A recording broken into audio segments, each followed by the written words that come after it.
Yes, hello tradies. Welcome to the Air Raid Siren, brought to you by the great people at HBF Health Insurance. Make the trade and join HBF, your health dream team. A little bit of Air Raid areas for Mitch. Feels like he's got something. I've been big on this for a while, but 2025 is finally the year the AFL needs to concede to bring in a lottery system for the draft. Oh boy. So West Coast is 6 points behind North Melbourne in the wooden spoon race at the moment. It's an enthralling race. It would take something extraordinary to happen for West Coast not to have the wooden spoon right now. Really just take 2 wins. They play Richmond, so. As I said, something extraordinary. Oh, wow. So usually when we get to the back end of the year, we're all looking for storylines. When the footy, the top 8 sort of getting set, what's happening in the the bottom half of the ladder, all that sort of thing. And the wooden spoon and who's going to get picked one often is a talking point.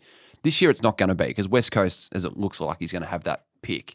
Imagine if you were to say the bottom 4 clubs went into a lottery pool for the number 1 pick and the club that finishes 18th still gets out of 100 balls, 70 balls or something. So there was still a really, really good chance to get it. But it would create an extra day of content for the AFL. And we know how obsessed the AFL is with owning the 12-month calendar of the season. So between the draft ending and the draft, between the trade period ending and the draft is usually around a month. Apart from the fixture, there's not a lot going on in AFL there.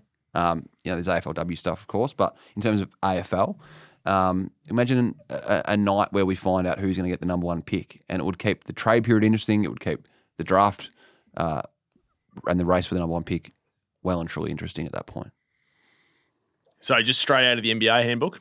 Yeah, I don't know exactly how they do it, but you could say, 100 balls go into a lottery. The club that finishes 18th gets 65. The next gets 20, 10, and then 5. Don't know if I've done the maths right there. Yeah. I like it. I'm with you 100%. Because this year, it's looking more and more like West Coast will finish last. They need first pick, though. Desperately. They do. Yeah, they do.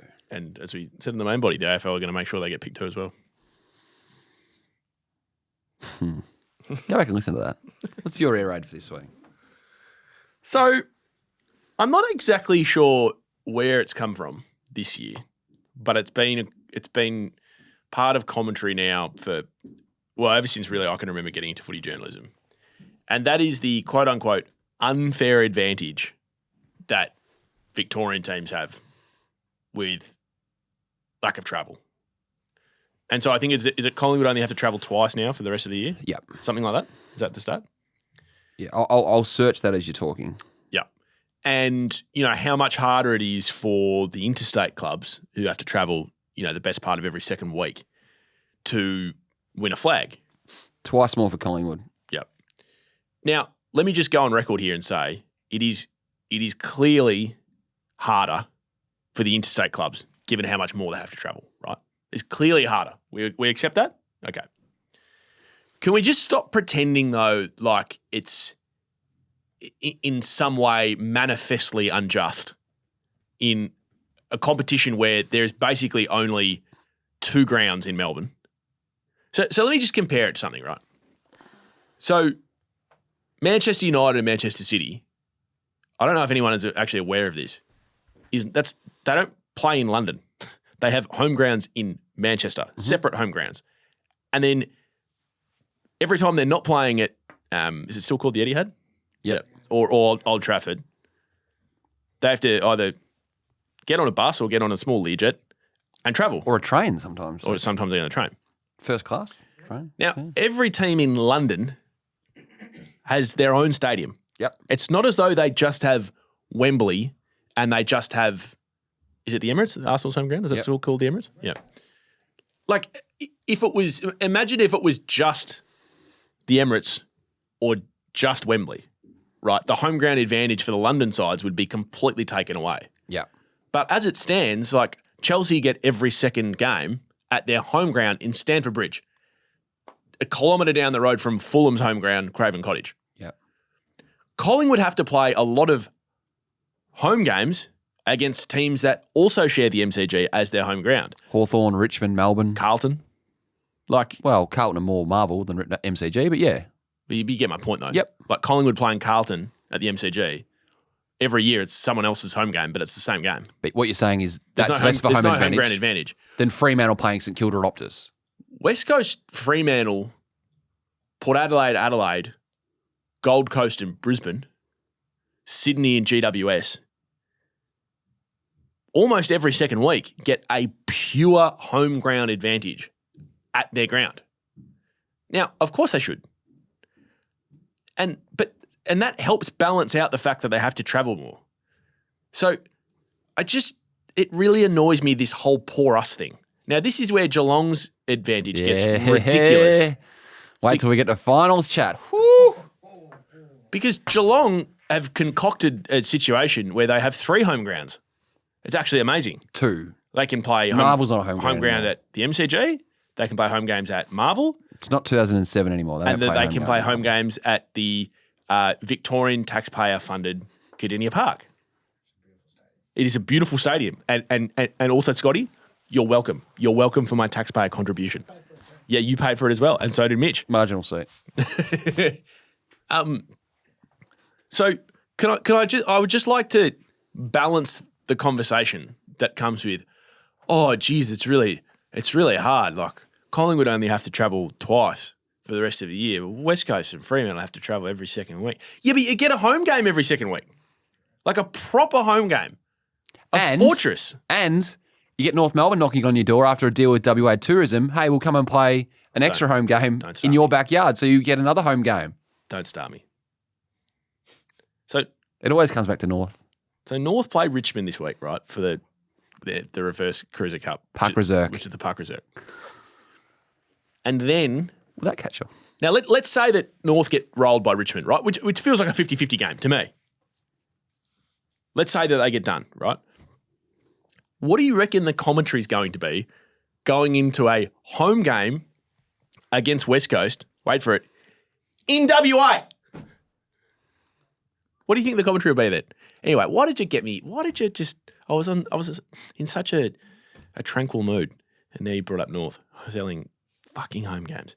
Could you imagine if North lose to West Coast? Yes, I can imagine in that. Bunbury. Yep, I can imagine that. Not having their own first round pick, and it somehow ends up in West Coast jumping North on the ladder.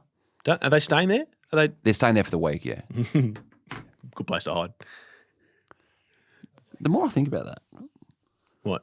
Well, North don't have their first pick. Yeah. If they finish last, that... Are we all just waking up to this? I can't... Anyway. Yeah. Anyway, that was just my point of the home ground advantage stuff. Yes, it's unfair. Except if you're Geelong. Oh, Geelong have an unfair advantage. No, what are you saying? He wants us to have 11 home games at Geelong. No, that's not what I think. Well, in fact, we should just play all the games at Geelong. Like That's sort of what you're saying. What? That Geelong should play 11 games because Freo and West Coast get to pick where their home games are. They're also thousands of kilometres away. Geelong is in Victoria. Are you aware of this? It's in Victoria. Oh, yeah. And you play home games to suit you at the MCG. Don't start me on Geelong. Just it's while I'm not on an this. away game. This was my backup air raid. Actually, I'll do it next week. I need one for next week. No, do it. Do it now. Well, I'll allow you. Hawthorn have got 4 games in Launceston. They won't continue to do that when the Devils come in. Yeah. What should they do with those? My view, they should end up selling 1 game to Launceston still to have content there and play. You can't have a Play a Victorian home team game. having a home game in Tasmania when there's a Tasmanian team. Can't do that. But the Tassie government will pay for it. Doesn't matter. It doesn't matter who's paying for it. You can't do And it. Hawthorn have got like 10,000 members there. So to service that market, Won't they all just become Devils members? what's the ad? I don't know. La Pecos de Dorche. Like the why not both? What are you saying? They could be a member of both clubs? Yeah. You've been to New York, people support the Giants and the Jets. Actually, okay, this is what... If anyone from the AFL is listening, which I know they do, or if anyone from Clubland that can answer this question and can text me in between now and next week's episode, can I get a statistic on what percentage of members are members at more than one club? Is it less than 1%? Tasmania does not count because it's not a club. No, it's not. I said clubs. Tasmania, not a club. Not yet. Well, it's like Well, saying membership's that's like not. saying I'm not yet a Formula One driver. I'd really like to be, but currently I'm not. I would argue that Tassie's closer to entering the competition than you are becoming a Formula One driver. Perhaps slightly. Okay, yeah. Perhaps. I accept that to be true. There was a stage there where I was a Gold Coast member and a Cats member. Why were you a Gold Coast member? It was part of a bet that I had and just kept going. It was just auto-renewed for 4 years and I just didn't know anything about it. Also, I still haven't received my pink Gold Coast jumper. Did they say they were going to send one? No. I just thought after all the positivity, I thought there'd be a bit of cash for I'm comment. going to see them this week in Darwin. Can you? Anyway, what should Hawthorn do? So 4 games right now in Launceston. What should they do with those 4 games? Here's a controversial opinion. Play them at the MCG. Play them at your home ground, you weirdos. It's a nice way to end. That was the Air Raid Siren brought to you by HBF Health Insurance.